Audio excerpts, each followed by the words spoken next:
Hey, thanks for checking us out. This is Sports and Other Stuff. You can find us on Spreaker, Apple Podcasts, Spotify, and iHeartRadio.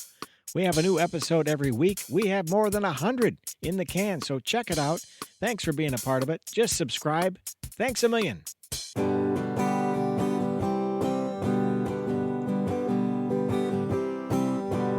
T-Dog, J-Boy, and me, I'm Lugs. Our pride and joy is pumping our mugs. Be careful, kids, it could get rough. We're flipping our lids on sports and other stuff.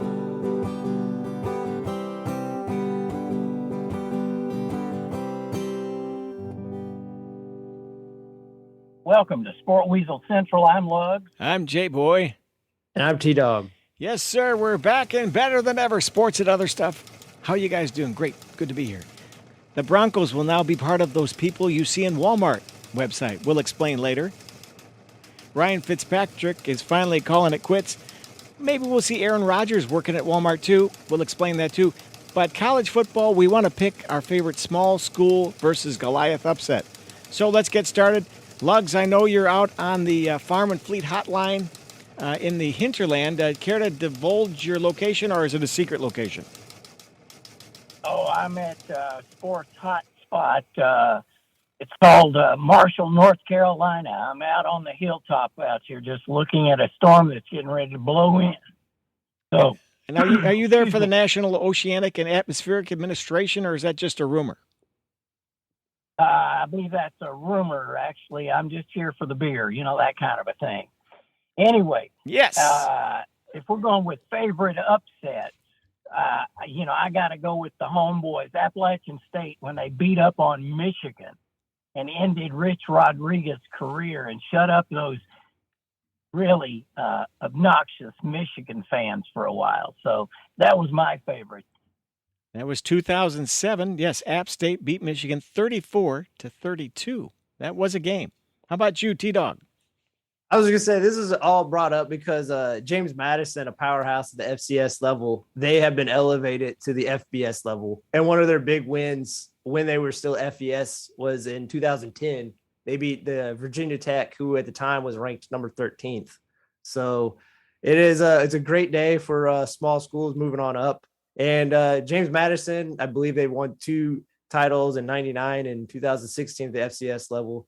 They would have won more, but unfortunately for them, North Dakota State started to come on the rise, and they started cobbling up all those FCS. But I know this is kind of a cheat, and I know this is definitely a homer pick, but I got to go 2 years ago, just the whole year, the miracle run of the COVID year IU Hoosiers. Oh, yeah. Beating Penn State, beating Michigan, which I don't know of in my lifetime. I'm sure it has happened. Or will happen again.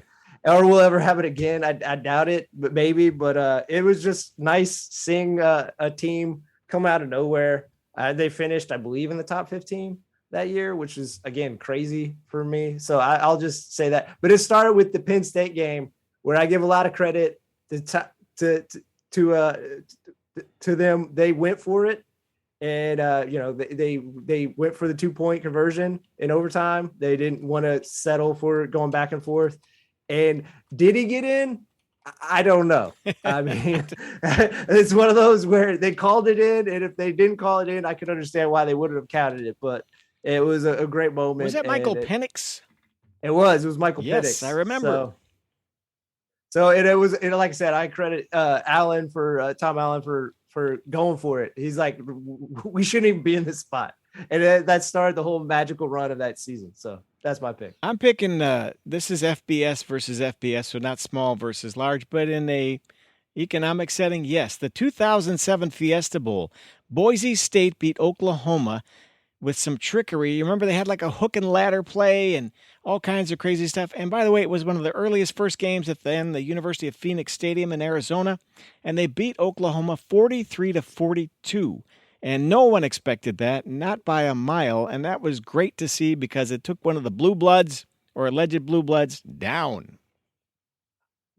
That's a great pick because not only that, they were beating them straight up, and then Oklahoma came back with and 25 points. Yes. And then that's when they started unloading, the hook and ladder. And I believe they won on a Statue of Liberty play, right? Yep. So, and then at the end, I believe the running back, I'm probably getting his name wrong, Ian Johnson, he proposed to his girlfriend, and I believe they were married afterwards. So just a lot of, it felt like a sequel, a college sequel to like Necessary Roughness. Exactly. So it was great. And both those games, the App State game, Lugs mentioned, and the Fiesta Bowl, both 2007. So that was a big year for games worth watching and unexpected outcomes. So there you go. There's that little upset madness. Now let's move on to the Broncos.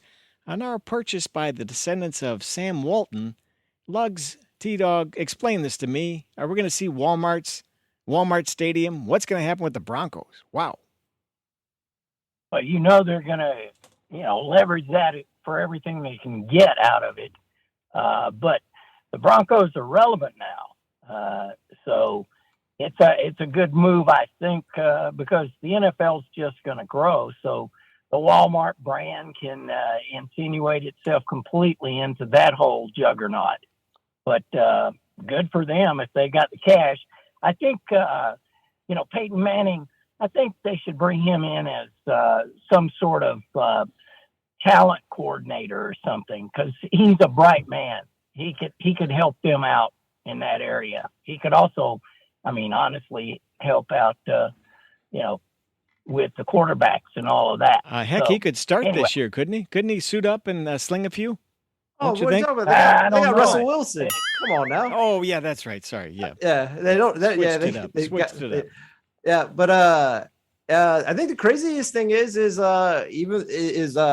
with the purchase, a few, I guess, kind of factors.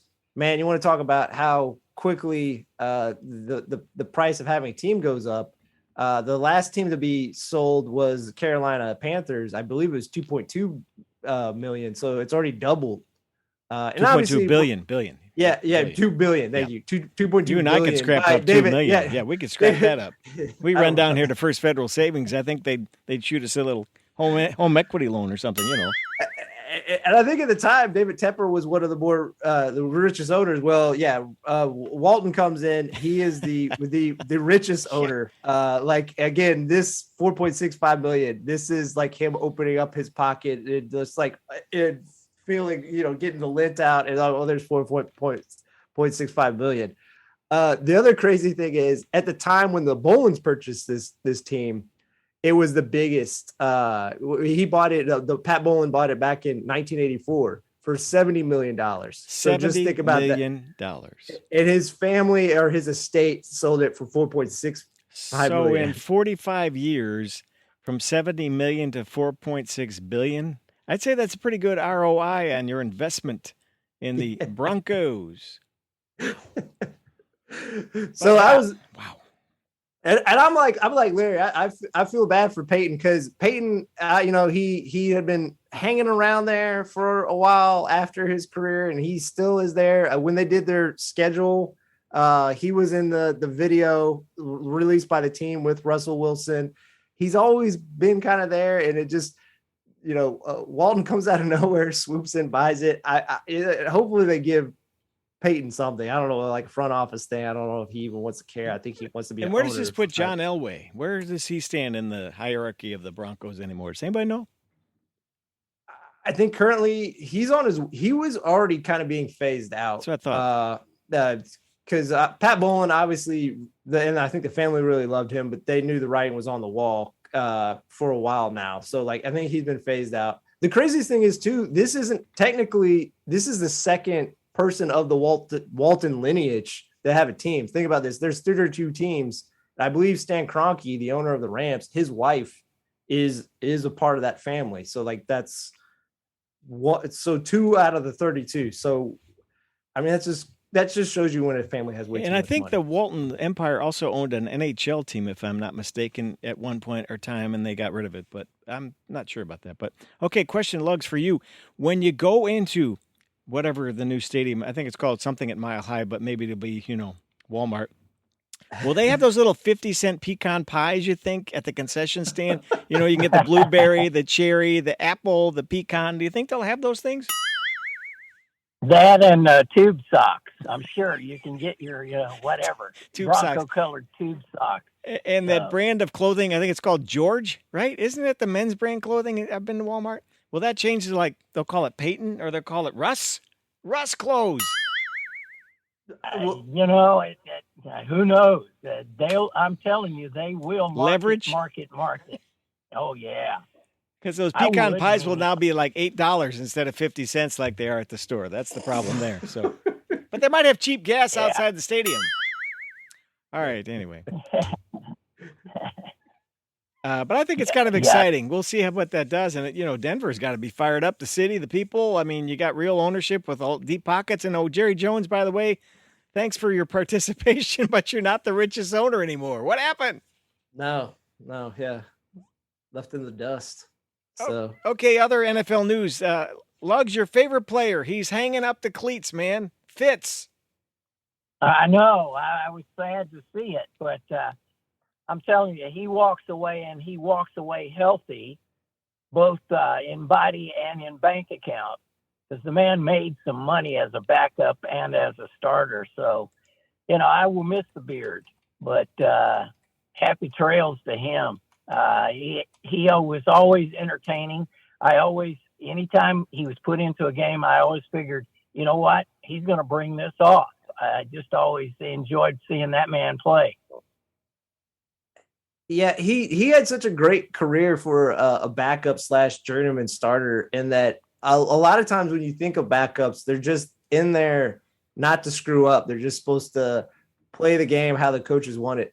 Fitzpatrick, the thing that's fascinating about Fitzpatrick, I don't think he ever did that. Fitzpatrick, he should be like the blueprint on how backup should be. Just like, hey, you never know when you're going to get back in.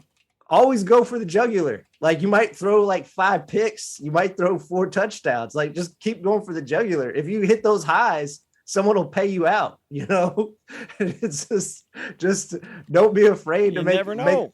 You're not supposed to be there anyway. So might as well just, go for broke. Always, always try to get, I don't play blackjack enough, but always, if you got like 16, you're like, hit, like as a backup quarterback. So that's how you should be, like, hit me. So it's but I was just gonna say, from his time in Miami, where they barely missed the playoffs, where that's right. he almost got them in, and he had that great play against the Raiders where essentially his helmet was turned backwards, and he threw a touchdown, to his short phase where he was successful with Tampa, where he came out with the aviator glasses and he had his shirt buttoned down. You can see the chest hair and the big gold chain and fur coat. Maybe, I can't remember, right? Some kind of outlandish coat. Yeah, so I'm going to enjoy him because I feel obviously he is destined to work for NBC, Amazon, CBS, and he will actually be good, unlike Drew Brees. So we got that going for him. Ooh, wow, yeah. Plus, he went to Harvard. We forget he's a Harvard graduate. That's not, I went to Harper College, but that's a community college. He went to Harvard. It's like, wow, good on him. He'll be something. So I was going to ask you all, do you all have like either a favorite memory of a backup quarterback, or who was your favorite backup quarterback? Lugs, you go. I've got one, but I'm going to let you go first, man. Well, I mean, if we go back to him, way back machine, I'd have to say George Blanda. Yeah. Now that's the Oakland Raiders in the old days, because Blanda was playing kicker, and he would come in when as Daryl LaMonica was the starter, I'm pretty sure. Now we're talking going back when I was just a kid. But anyway, Blanda would come in, settle them down, and they would win games. And then he would throw a touchdown. Then he was the kicker, and he'd kick the extra point. So that was, old school. But that's the way back machine.